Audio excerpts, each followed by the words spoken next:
हेलोएरिन से फिनॉल का निर्माण कैसे होता है? क्लोरोबेंजीन हेलोएरिन है, तो क्लोरोबेंजीन को 623 केल्विन ताप और 300 एटीएम दाब पर जलीय सोडियम हाइड्रोक्साइड के साथ संगलित किया जाता है। मतलब क्लोरोबेंजीन को जलीय सोडियम हाइड्रोक्साइड के विलयन के साथ मिलाकर 623 केल्विन ताप पर गर्म करते हैं और दाब कितना होता है? 300 एटीएम। तो सोडियम फिनॉक्साइड बनता है। सोडियम फिनॉक्साइड का अम्लीकरण करने पर फिनॉल बनता है। इस अभिक्रिया की समीकरण को इस तरह से लिखा जाता है: क्लोरोबेंजीन, सोडियम फिनॉक्साइड और फिनॉल। अगर आप समीकरण को याद रखना चाहते हो तो उसे याद रखने का सीधा तरीका आपको याद रखना है।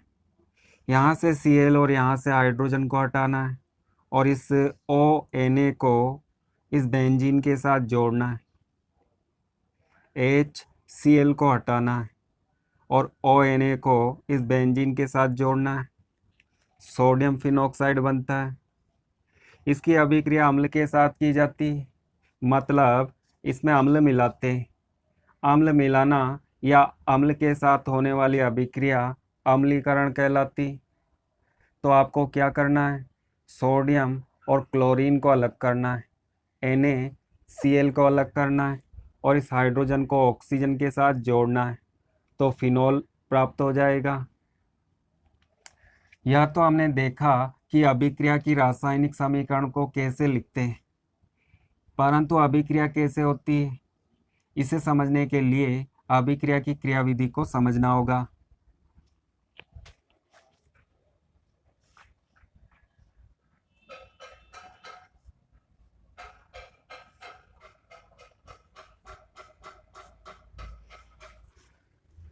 क्लोरोबेंजीन को सोडियम हाइड्रोक्साइड के जलीय विलयन के साथ गर्म करते हैं।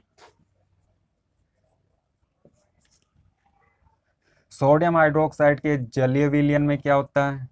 जब क्षार को सोडियम हाइड्रोक्साइड को जल में मिलाते हैं तो जल में यह आयनों में टूट जाता है, Na+ और OH- आयनों में टूट जाता है। तो क्षार के जलीय विलयन में OH- आयन होते हैं। इस दूसरे कार्बन परमाणु पर हाइड्रोजन को हम प्रदर्शित कर देते हैं।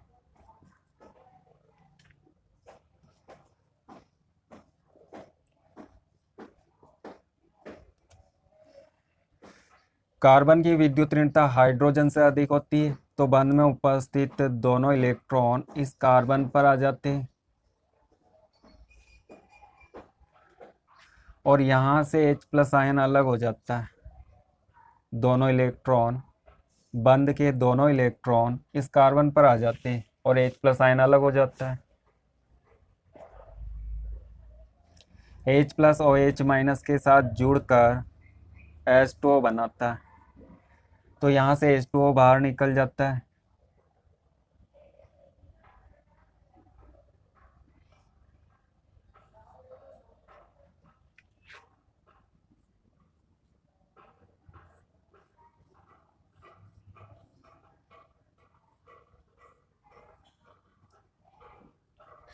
कार्बन पर एक इलेक्ट्रॉन युग्म होता है, तो इस पर ऋणावेश होता है।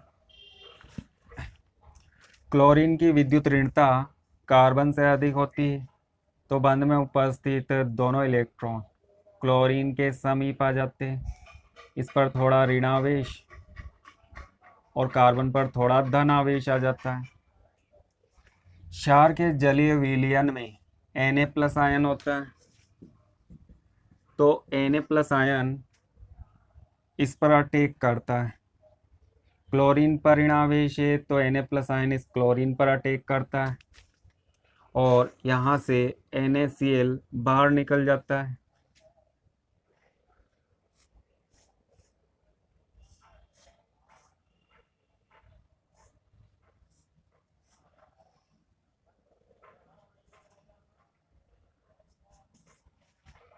चूँकि इस कार्बन पर इलेक्ट्रॉन की कमी और इस कार्बन पर इलेक्ट्रॉन की अधिकता है, तो ये इलेक्ट्रॉन यहाँ पर छलांग लगाते और यहाँ पर एक सहसंयोजक बंध बनता है।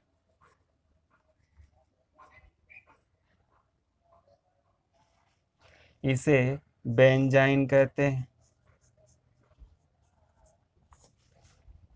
आइन, आइन का मतलब इसमें ट्रिपल बॉन्ड होता है। यह मध्यवर्ती होता है, अभिक्रिया के बीच में बनता है और अस्थायी होता है, अनस्टेबल होता है। यह अस्थायी क्यों होता है? क्योंकि यहाँ पर ट्रिपल बॉन्ड होता है और जब ट्रिपल बॉन्ड बनाते हैं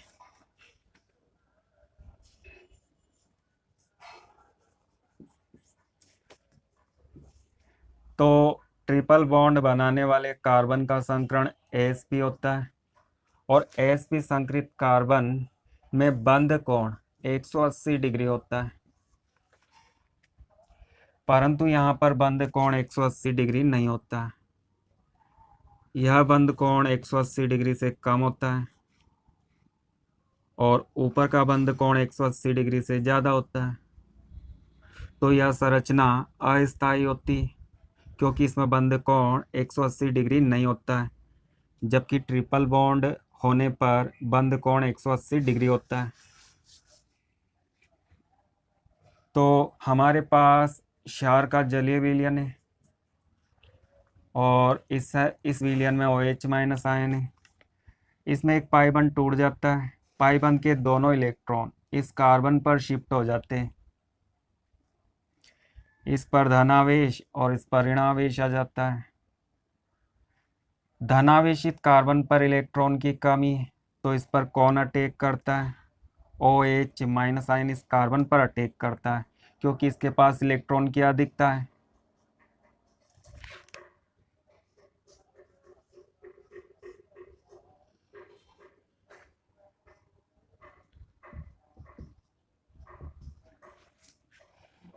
OH माइनस इस कार्बन से जुड़ जाता है।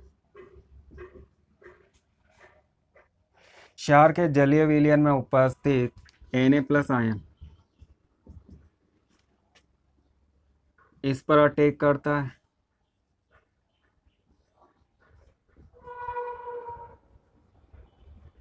ऑक्सीजन की विद्युत ऋणता अधिक होती है तो यह बंध टूटता है। इस बंध के इलेक्ट्रॉन ऑक्सीजन पर चले जाते हैं। इस पर थोड़ा ऋणावेश, इस पर थोड़ा धनावेश आ जाता है। Na+ आयन इस ऑक्सीजन पर अटैक करता है, इसके साथ जुड़ जाता है। तो जैसे ही बंध टूटता है इस प्रकार का आयन बनता है। इस आयन को फिनॉक्साइड आयन कहते हैं और फिनॉक्साइड आयन की ऑक्सीजन पर सोडियम जुड़ जाता है।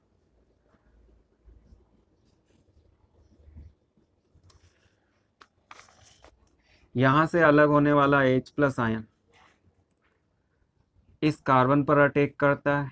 इसके पास इलेक्ट्रॉन की कमी और इस कार्बन पर इलेक्ट्रॉन की अधिकता है तो H+ आयन इस कार्बन से जुड़ जाता है।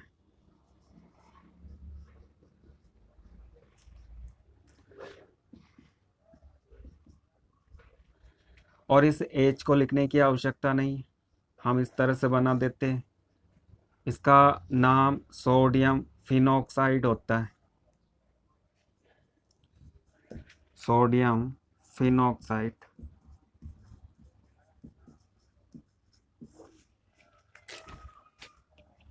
तो इसे हम इस तरह से प्रदर्शित करते हैं। इस कार्बन पर OH माइनस अटैक करता है।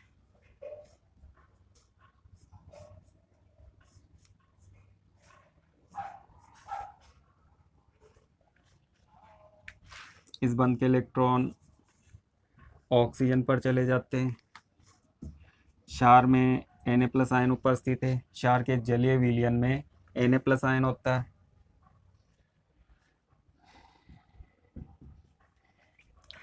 ऋणावेशित ऑक्सीजन से Na+ आयन जुड़ जाता है और सोडियम फिनॉक्साइड बनाता है।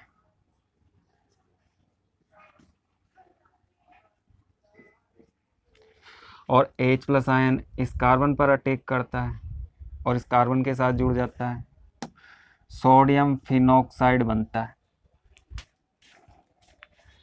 अब आपको क्या करना है, सोडियम फिनॉक्साइड में अम्ल मिलाते हैं, इसका अम्लीकरण करते हैं।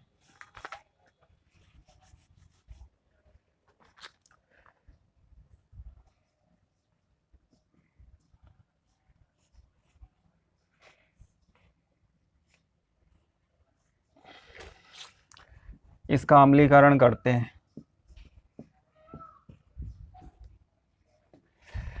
अम्लीकरण का मतलब है इसमें अम्ल मिलाते हैं, तनु अम्ल मिलाते हैं, तनु HCl मिलाते हैं। तनु HCl में H प्लस और Cl माइनस आयन होते हैं। आप अंदाजा लगा सकते हो अभिक्रिया कैसे होगी। Na plus ion Cl minus ion के साथ जुड़कर NaCl बनाते हैं, NaCl बाहर निकल जाता है और H प्लस आयन इस ऑक्सीजन के साथ जुड़ जाते हैं।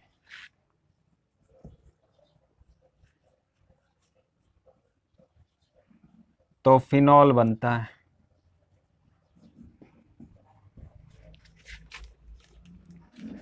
तो यह तो इस अभिक्रिया की क्रियाविधि थी, परंतु समीकरण लिखना बहुत ही आसान है। हम क्लोरोबेंजीन लेते हैं और क्लोरोबेंजीन की अभिक्रिया जलीय क्षार के साथ करते हैं।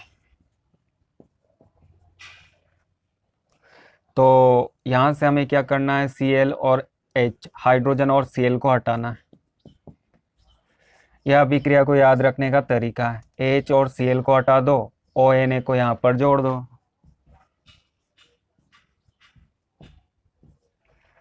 ऑक्सीजन ऋणावेशित, सोडियम धनावेशित, सोडियम हटा देते हैं, तो इस आयन को फिनॉक्साइड आयन कहते हैं। इस आयन का नाम याद रखना, फिनॉक्साइड आयन। और यहाँ पर हम सोडियम को जोड़ देते हैं, तो इसका नाम होगा सोडियम फिनॉक्साइड। इसमें अम्ल मिलाते हैं, तनु HCl मिलाते हैं, इसका अम्लीकरण करते हैं। तो आपको क्या करना है, NaCl को आउट करना है और H प्लस को ऑक्सीजन के साथ जोड़ना है। तो इस तरह से प्राप्त होता है फिनॉल।